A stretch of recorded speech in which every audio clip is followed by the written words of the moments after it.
Sandali lang kapatid, huwag mo munang scroll.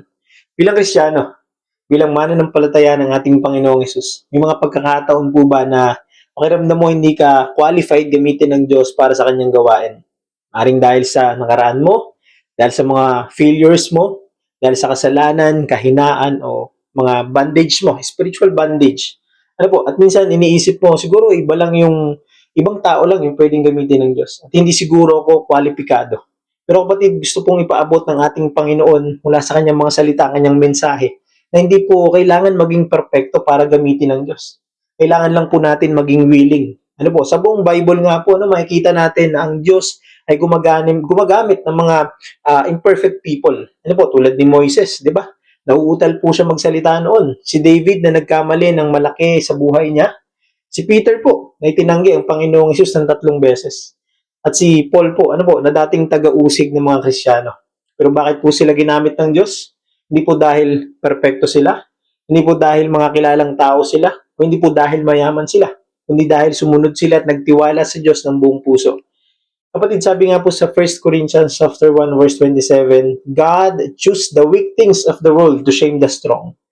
At sa 2 Corinthians chapter 12 verse 9, my grace is sufficient for you, for my power is made perfect in weakness.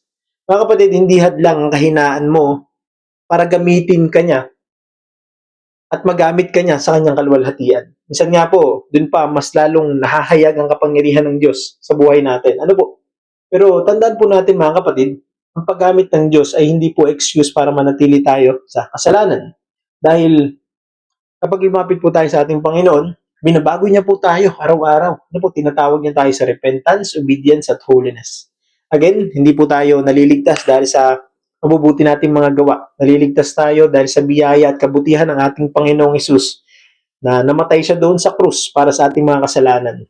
Ano po, sabi nga po ng Panginoong Hesus sa Matthew chapter 11 verse 28, come to me, all who are weary and burdened, and I will give you rest. Kahit mga kapatid, kung pagod ka, lumapit ka sa Panginoong Hesus. Kung sugatan ka, lumapit ka sa Kanya, pagagalingin ka niya. Kung pakiramdam mo, nawawala ka, bumalik ka sa Kanyang presensya. Dahil may purpose ang buhay mo sa Panginoon, kapatid.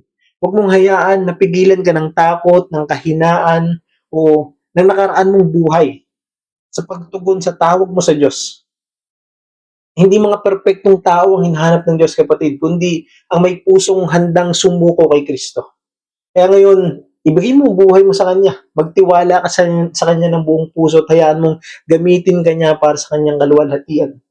Because God doesn't call the qualified. He qualifies called. Amen?